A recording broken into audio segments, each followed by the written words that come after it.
Welcome to the Rural Recharge Podcast. I'm your host, Jeb Smith, president of the Florida Farm Bureau Federation. The Rural Recharge is a guided conversation that allows you to cut through the noise and multitude of information out there. You should be able to trust your sources, which is why we're a platform that comes straight from the source of farmers and ranchers that grow what we eat, wear, and use every day. Our guest joining us today is Mr. Chase Cannady, owner of North Florida Elderberry Farm. Chase and his wife, Amber, started their booming elderberry business 4 years ago when Amber started using elderberry as a home remedy for their 3 children. Since that time, they've expanded the farm to 5 varieties of elderberries and selling an array of products, including syrup, jelly, vinegar, live cuttings, so other farmers across the country can grow their own elderberries. Chase, thank you for being with us today. Well, it's great to be here, Jeb, and thank you for having us. Amber, it is good to have you with us today, too. Thank you. Glad to be here. Well, very good. All right. Tell us a little bit about yourself. Where are you from?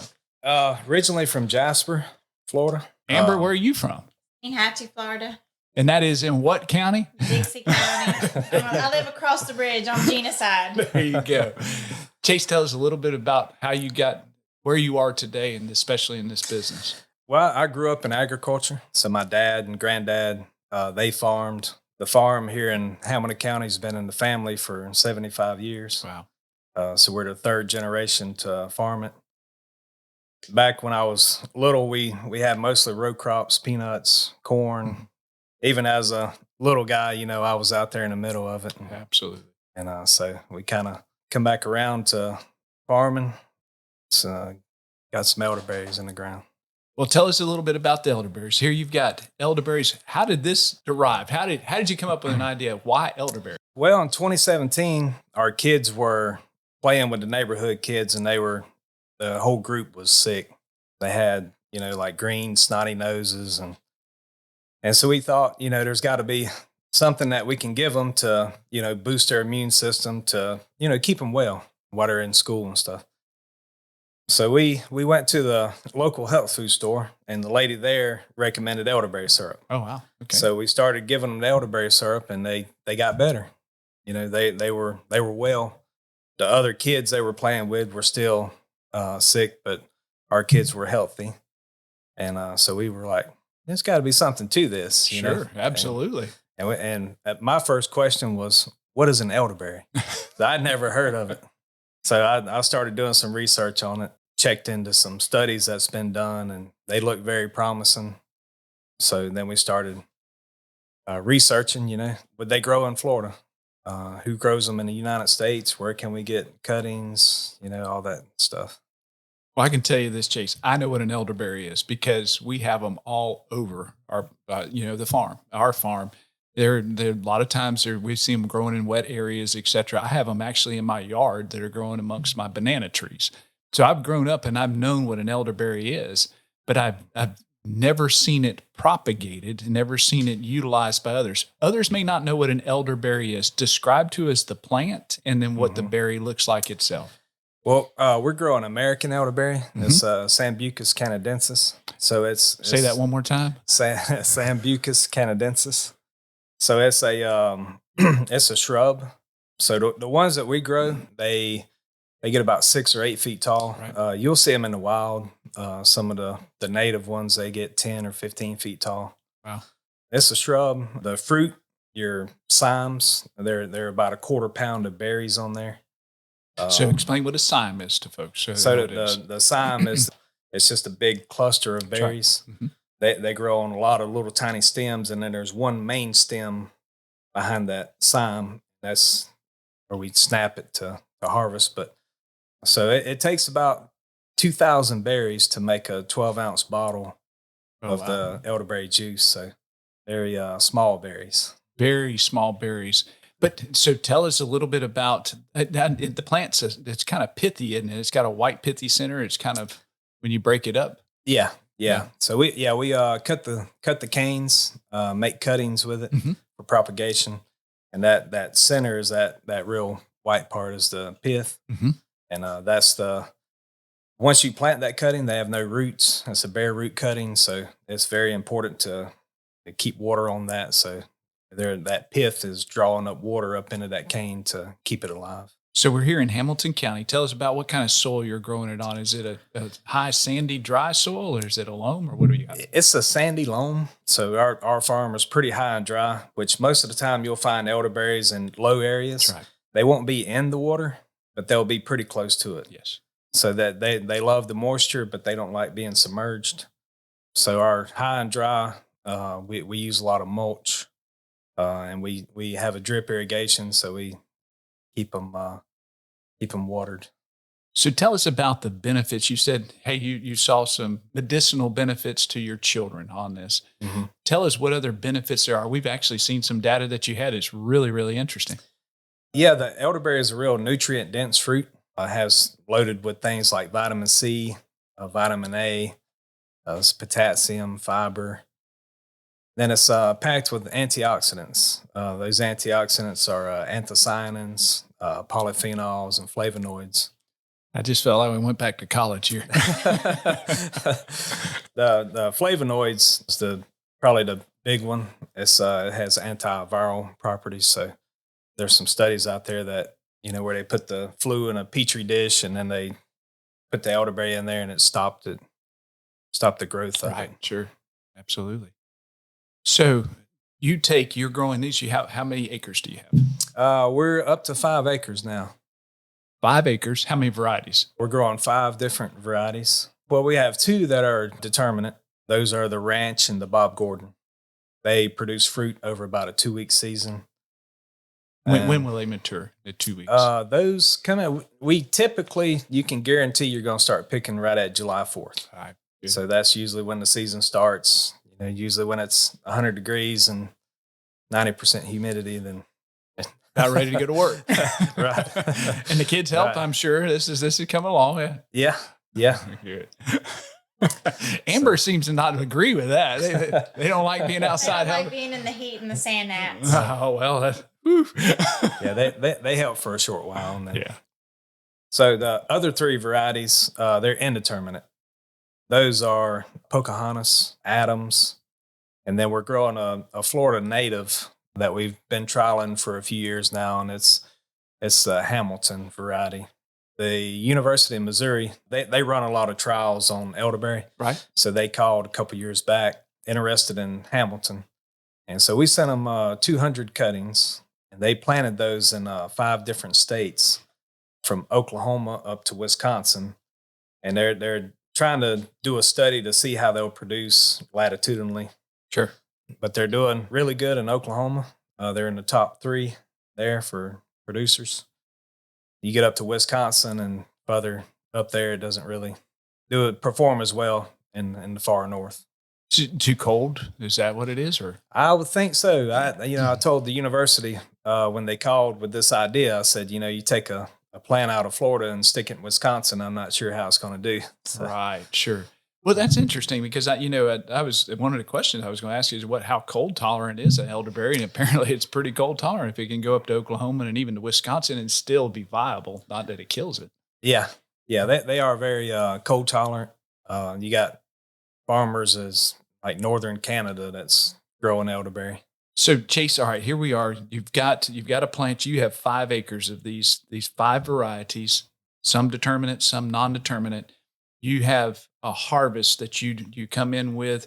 You go in and you harvest the soam and you take that. What happens next? So we'll harvest, and then elderberries, you'll never see it in stores like on the shelf. It's very perishable. It won't last over a day once it's off the plant. Oh wow! So that's why you'll never see them in the store. So we harvest. We bring them up to the area where we destem them and wash them. So we'll bring them up there. We put them in the shade, cool them down with a little spring water, and then we wait a couple hours because there's bugs on those berries, and we give them a couple hours to escape. Right. So we'll go in, we'll eat, take a shower, and then after a couple hours we'll come back and we run them through a destemmer. So we run them through, knocks the berries off the stems, separates it. And then once we have those berries, we put them through a triple wash. We have a triple wash sink. Right. So the first one, we sanitize them. When you wash elderberries, all the unripe berries, Float. the stems, the insects that are in there, they all float to the top. So we skim all that off. Wow. All the ripe elderberries will sink to the bottom. Oh, wow. So we skim that off, pull it out, and then the next two sinks are for washing, rinsing. So we'll put them in there, and we'll also skim them off in those two sinks too. So whenever by that third wash, we have pretty clean berries. Then we'll put them into 4-gallon, 25-pound plastic pails, and then they go into the freezer. And so you freeze them. Now they're in the freezer. What's next? What do you do? Because you take this is all vertically integrated. You have grown, you are prepared, you've got it to a point that you have a raw product that's stable at this point. But you take it, and I mean, you're making these syrups and things like that. What happens next? So whenever we're ready to make product, we'll pull them out of the freezer, we'll thaw them, and then we use a commercial kitchen in Gainesville, working food. So we'll take our products there, and then me and Amber, we've came up with the recipes, and so we'll, we went through the process of getting a HACCP plan, so we'll go there and make products with the berries. We cold press them. We have a bladder press, so we cold press those berries, get that juice extract off of them. And then from there, we use that as the base for all of our products. The base for the juice. The juice is the base. Mm-hmm. What do you do with it? Is there any use for the byproduct there? At first we were pulp. We were throwing that away. Mm-hmm. Didn't have any use for it. And then after a few months, we realized that, we could be making a vinegar with this. Oh, wow. So we started making the elderberry balsamic vinegar. We've got some of that right here with us too. I tell you what, I'm looking forward to that. He said it's good on a salad. It's delicious. So we make the vinegar with the pulp, and then also we're working on another project now that hopefully we'll have out here in the next couple months with the University of Georgia, where we're taking the pulp and then we're separating the seeds from the skins. Right. We don't really want the seeds, so we separate those. But we take those skins, and the skins are very nutrient dense, like potatoes or apples. Sure. And we're taking those skins, and then we're going to pulverize them, and then we're going to see if we can put them into capsules, or if we can make like a drink mix. So that's a project that we're working on with the University of Georgia. This is amazing. I mean, it truly is. It's a vertical integration from production to an end product. And it's just amazing to me that you're satisfied with 5. You're trying to utilize everything now, and you're expanding that exploration. And then you have to develop a market for that. You have to have a place to go with it. So where do you go once you have all? And I'm telling you, we've got these products right in front of us, and they look absolutely beautiful. Y'all have done an excellent job. Your packaging is pretty. The product itself is this deep, dark hue of. It's really, really pretty product. And then all of a sudden, you've got to have a place to go with it. Where do y'all take it to where you market this and sell it? We started out going to farmers markets. Mm-hmm. So we do the Alachua County Farmers Market, the Hale Farmers Market. They're both in Gainesville. Right. We do a market in Orange Park. So we started going to farmers markets because that was a good test for our products. We want to get it in front of people, see what they thought about it. Sure. And then we get feedback from them. And when we first started, we were bottling in plastic bottles. We thought that would be easier to ship. So that was an unpopular thing. So we've switched to glass. But that's one of the important things about getting your product out there and in front of people and getting feedback is that we can improve our product to better satisfy the customer. Well, it sure is pretty. So if people they can go to a farmer's market in Gainesville and get it. So they can go, we talked about one in Orange Park, they could get it. And then you can order online too. Yeah, you can order online. We have a website. It's northfloridaelderberry.com. And we have all of our products listed on there. And we're in about 15 stores throughout Florida and Georgia. And I think we have one location in Tennessee and one in Mississippi. No way. So we're about a year into making products. We're about 15 locations. That's awesome. Very good. Very good. All right. So in this process, you go from production to an end product that you're marketing and selling.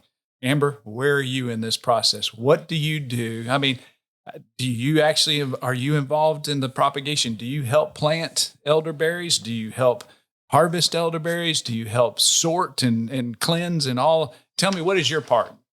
Yes, I do it all. Making product, helping getting recipes for adding new products. Like we also have an elder leaf salve that I come up with that it's good for achy joints, arthritis, and it's used with the leaf from the elderberry. Because before the elderberry starts to produce the flower, the leaves have medicinal purposes. And if we get that and dehydrate it and then put it in olive oil and make an elder leaf salve, and it's become very popular. So another piece of did you read about that? How did you happen upon? I mean, did you rub it on your elbow and find that it worked? How did that work? We did the research and like seeing that the elder leaf had a lot of health benefits, like for inflammation and arthritis. And then so we found a recipe for the salve and come out with it and tried it and had our customers try it. And they're like, we'd come back in 2 weeks and I need another jar of it. And they're like, well, we're sold out. And like, we can't. And the thing is with the elder leaf is you can't harvest leaves once the flower has put out, because the elderberry will stop sending the nutrients to the leaves and start focusing on the flower. Right. So you can only get the leaves in the springtime when they start flowering. So this year we made sure to pick extra leaves so that way we'll have salve hopefully all year round. How do you preserve them? We dehydrate them and then just put them in a Ziploc bag. Very good. Keep them in a cool, dark place with a dry pack in them.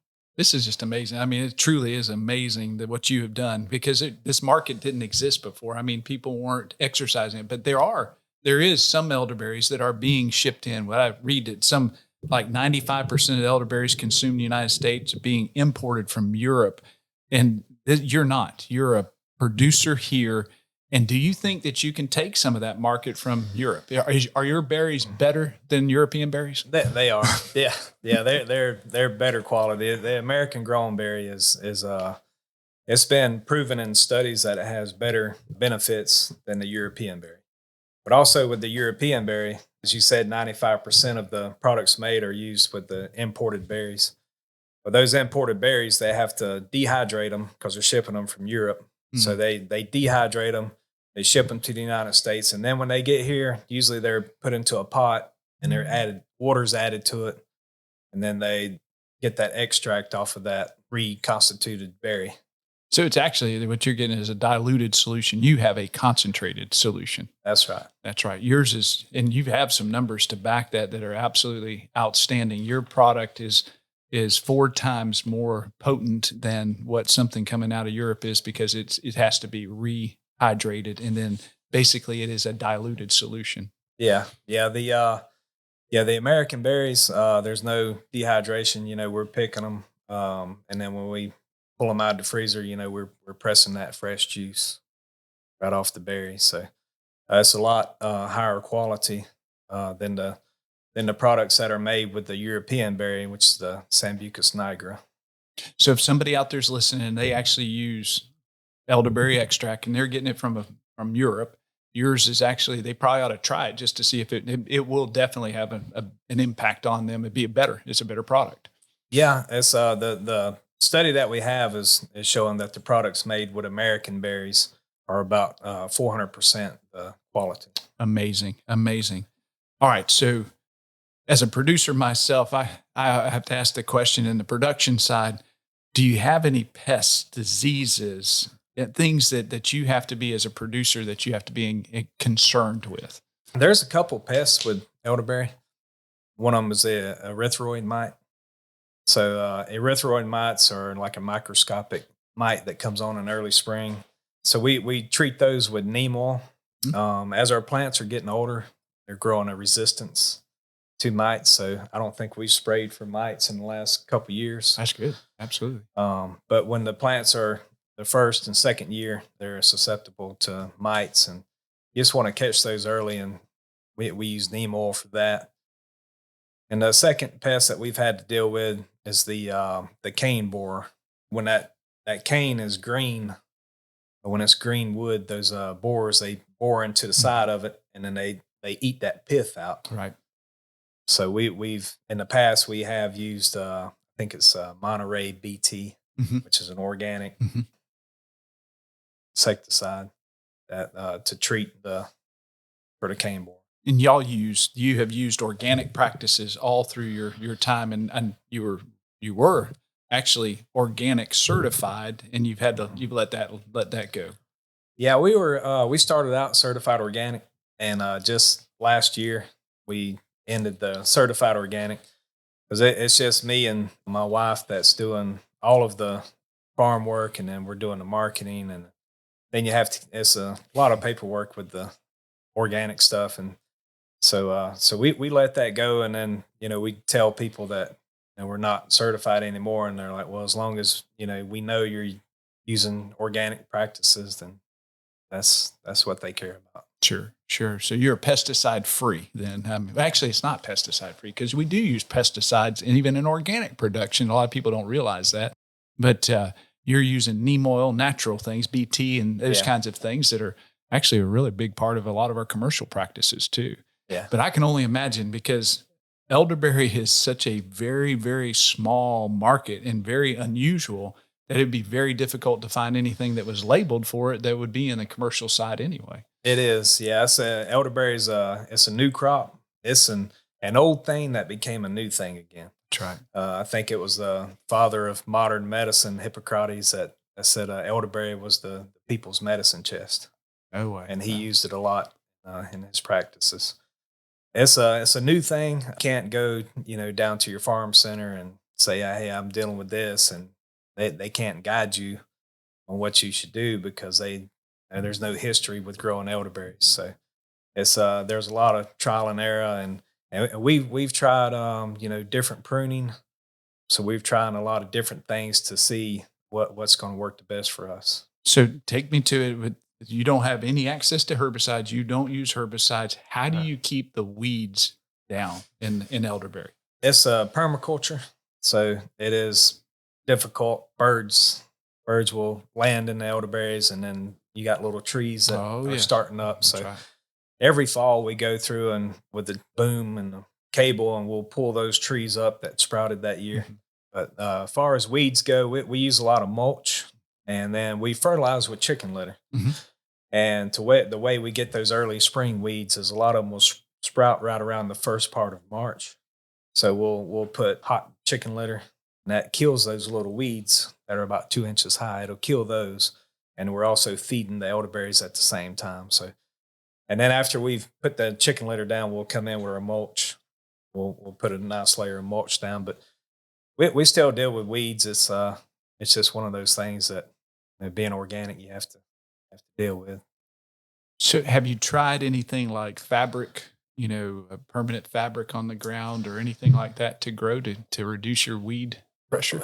We never used landscape fabric. Mm-hmm. We've never tried that. We've thought about it, but haven't done it. Haven't tried that. We did plant some cuttings under plastic. Right. We got an organic approved plastic, and we had to get it shipped from Pennsylvania, and so we put the plastic down, and then we planted an acre here. We ended up that winter mowing them all down because they just suffocated under that plastic. Oh, wow. So it was very, very bad on them. And then so after that, we're just sticking with wood mulch.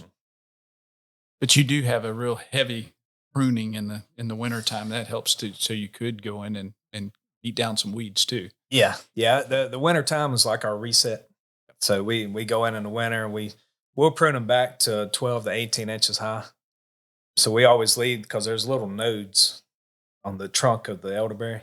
So you always want to leave some nodes there so it can sprout new canes. So we'll prune them back to about 12 to 18 inches high, and then all that growth, the stuff we pruned out, we'll either get cuttings for propagation, or either we'll take it, away from the field and we'll burn all of that. How old is your oldest planting of elderberry? Well, we planted our first ones Valentine's Day of 2019. Oh, wow. And that was the determinate varieties. We started out with Ranch and Bob Gordon. So do you know how long it'll last? Are there other studies that how long they'll stay propagated from that one? Yeah, the lifespan of an American elderberry is about 25 years. Oh, wow. Wow. Very good. These are just all interesting things. I don't know. All right. So you've recently had a very interesting venture. And so recently the USDA put on its first ever Great American Farmers Market, where you are one of 9 produce farmers from around the country to participate. Tell us where it was, how you got there, what was the background, how did you find out about it and end up at the Great American Farmers Market? Well, it was really exciting for us. We found out about it a couple months ago, and they were going to select, the USDA was going to select from about 1,700 farms from around the country. And then we found out that we were one of the 1,700 selected. I think they chose 50 farms to come up and participate. So we were one of them. And so we're really excited about that. It was right on the National Mall, right in front of the USDA building. It was really a big event. We had visits every day from Secretary Rollins. Oh, good. She came. She was very much a part of it. And there was a lot of other people there, Secretary Cannady. And then they had like big bands and stuff from around the country. So it was, we had a lot of people, but we had a really good time. We met a lot of new contacts, a lot of new customers. It was a great time. So how long were you in Washington, D.C.? We were there for a week. A whole week. That's a long time in Washington, D.C. That's for sure. It is. And so you definitely, this was helpful to marketing and exposing your product to folks from all over the world probably came through there. Yeah. There was people from all around the country and international people. And we really had a good time meeting everyone. We're very busy. It seemed like, a lot of interest in the elderberry. And so we kind of had a line of folks at our tent the whole week. What was your most popular item that you sold? Probably the elderberry syrup. Mm-hmm. That was describe what that is. The elderberry syrup is like an immune syrup. So we add cinnamon, ginger, and clove with the elderberry extract as the base. And we sweeten it a little bit with blue agave and a little bit of stevia. It has a great taste. People tried it out and they really loved it. We had some people that came back next day and they were wanting more. But we've already gotten a few online orders. We've gotten calls from people in the DC area that are interested in wanting to, just order more product. So what is your recommended dosage in regard to that syrup? The elderberry syrup is 1 tablespoon daily. Mm-hmm. So 1 tablespoon is a 12-ounce bottle. So I think you're going to get about 24 tablespoons. So you get almost a month's supply out of 1 bottle. That's neat. That's really neat. Did you keep track of where they came from and who was probably your furthest away customer, the customer furthest from Florida? Well, there were some customers that there was a language barrier. Okay. So that's what I'm curious. If somebody from Asia or somebody from Europe, I know I spend a lot of time in Washington, D.C. on behalf of our farmers and ranchers. And it's amazing how many folks come there and how from diverse backgrounds, but it is very common to hear folks from all over the world in Washington, D.C. and our nation's capital. So I'm confident that you had folks there that were from way far away, but I'm just curious if you even knew where they were and where they came from. Well, interestingly, we talked to quite a few people from Florida. Oh, wow. No way. Yeah. Wow. And there was a lot of people from Florida. Even that close. That's close to home. Absolutely. Mm-hmm. Very close. She said Yulee. Yeah. And that everybody knows that's where Derrick Henry's from anyway. Well, it's just interesting. I think it's fascinating. So you participated in several opportunities to communicate directly with consumers, including the Florida Farm and Family Magazine and farm markets from the local level to the Great American Farmers Market in Washington, D.C.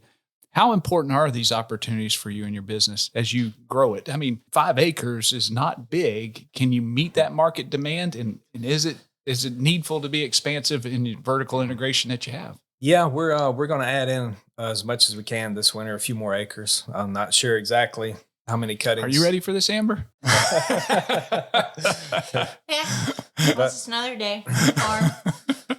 But with elderberry production and making products, and there's not really an established market out there for it. So, we've had to go out and kind of find markets and make markets where we can. And so every opportunity that we get to promote our products or talk about what we're doing is important because there's a lot of people out there that aren't aware of what we're doing or what we make. So those opportunities are for us are huge. Chase, I mean, I wasn't aware of it. I mean, I'll be honest, I didn't know anybody in Florida was involved in elderberry production. So this was news to me. And I certainly had no idea that you were involved in the products that you are personally doing. It's just, I mean, it is amazing what y'all are doing. But there's going to be a point where you have to have some kind of mechanization or be able to get, because all this is done by hand. Every bit of it. You are working from beginning to end. You're picking by hand, you're planting by hand, you're in a regenerative system that requires a lot of upkeep and take and care. And then your production side is all by hand, and your bottling is by hand. You're hand labeling it. And I know you're doing the paperwork by hand. At some point, it's just got to wear you out and work. I mean, that's why I keep looking at Amber, because she's, I mean, this is a labor intensive effort that you all are doing, and you're doing the experimentation, and you're doing the creativity of all these different products and product lines. And do you have a vision of getting to a certain point where you can mechanize some of this, or have visions of getting bigger? Well, mechanized that. There's a grant with University of Missouri where they're trying to develop a elderberry harvester. Mm-hmm. So I wish them a lot of luck with that, because that would be very handy to have. Right now, we're picking everything by hand, mostly just me and her. So I hope that we get to a point where, if we can't, if the machines aren't out there to help, that, we'll be able to bring people on board and allocate some of these tasks. Well, Chase, and you may not realize it, and even our listening audience may not know it, but I grew some product in a community supported agriculture, and did farmers markets for a little bit too. But I have 4 kids, and those 4 kids, they were homeschooled, and they had to go to work. I mean, they helped harvest, they helped wash, and then they helped pack. And I know how intense this labor is. And I know when you're under a time constraint, especially with a determinate product, that you've got to get it out in 2 weeks. That's just a lot of work. And I admire that. What y'all are doing, I haven't gone to that extent of the vertical integration and product design and labeling and all that you have, but I know what it takes to do it, and it's admirable. You all are just absolutely amazing. And to me, it's a fascinating thing. And you're basically a pioneer on the front of all of this. And my cousin used to say this: it's the pioneer that takes all the arrows too. So, and I sit here and I watch what you're doing. It's truly amazing. So let me ask you this: when it moves forward, as you're going through, do you see that elderberry is going back to medicinal medicine, and some of our folks returning to a lot of the old ways that are now new again? Do you see that this will expand in Florida? I do. I think it's going to expand, especially if we can produce the berry here, because like we talked about earlier, 95% are being imported from Europe. That's right. And I think I heard a couple years ago that to meet American demand, we needed about 22,000 acres of American elderberry. And I think right now there's less than 2,000 acres across the country being grown. There's a lot of room. That's a lot of production opportunity. Yeah, so the elderberry market couple years back was $100 million. That's market. $100 million. $100 million. Yeah, and now that has tripled. It's a $300 million market. $300 million. That's correct. That's a big market. So there's a big demand for American elderberry. Did President Trump put tariffs on these elderberries? I'm not sure about that, but I don't know if he did. That makes it make this market a whole lot stronger. That's for sure. I mean, your product, So go back through it one more time. And Amber, I want you to help me here. How do people get in touch with your product line at North Florida Elderberry to be able to find it, to buy it, to purchase it, and to support your efforts? Well, we are at the farmer markets in Gainesville on Saturday, at the Alachua County Farmer Market off of 441, and then we're at the Hill Plantation Market every Saturday from 8:30 to 12. And then starting in September 7th, we'll be in Jacksonville at Orange Park Market from 10 to 3, the first and third Sunday of every month. And then you can also order on our website at northfloridaelderberry.com. And we are in about 15 stores. We're at the Old South Country Market in Lakeland, Florida. And then we are in Madison Bookstore in Madison, Florida. Greens and Goodness, which is in Inverness, Florida. Valleydale Farms, that's our one in Tennessee. And then we're at Farmer Brown's in Valdosta, and then the SL Sausage Company in Valdosta. We're in Ward Supermarket in Gainesville. We're in Bronson Produce Plus in Bronson, and then they also have an additional store in Ocala that is the Rising Harvest Produce. And then we're in Fancy Girl Farms. We just got into Cultivate Jack, so we're in the store that's in Jacksonville, and then Veteran Berry, which is in Decatur, Mississippi, and then Raising Cane, which is also in Valdosta. Well, very good. Well, thank you for sharing that with us. And You're I welcome. tell you what, you may have to get a little more. You may have to plant 10 acres or 20 acres or 2,000 acres to get caught up, because I tell you what, I think, this is a unique thing. It's not just medicinal. It's a very flavorful thing. We're sitting here drinking some of the lemonade that Amber has prepared, and it is absolutely amazing. Very, very flavorful. Chase, if there's one last thing you want to leave with our listeners, what would it be? I would say buy products from American farmers. You're going to get a lot better quality, not just with elderberry, but with anything out there versus the imported. We see the studies on the imported elderberries versus the American grown. So you're getting a lot more value purchase from American farms. Absolutely. Well, I just want to say thank you both for being with us today. I mean, you're amazing folks with a tremendous story, and I wish y'all the very, very best. And if we can ever be a help with you at Farm Bureau, we certainly will do our best to help you. Thank you so much for spending time with us today. It's been great being here. Thank you. Thank you so much for supporting the Rural Recharge podcast. We hope that you are enjoying these conversations brought to you by farmers for your benefit. While you're here, please consider giving us a rating or a review. It really does help us to continue to share the stories of our Florida farm families and the important impact they have on your community. Thank you, and have a great day.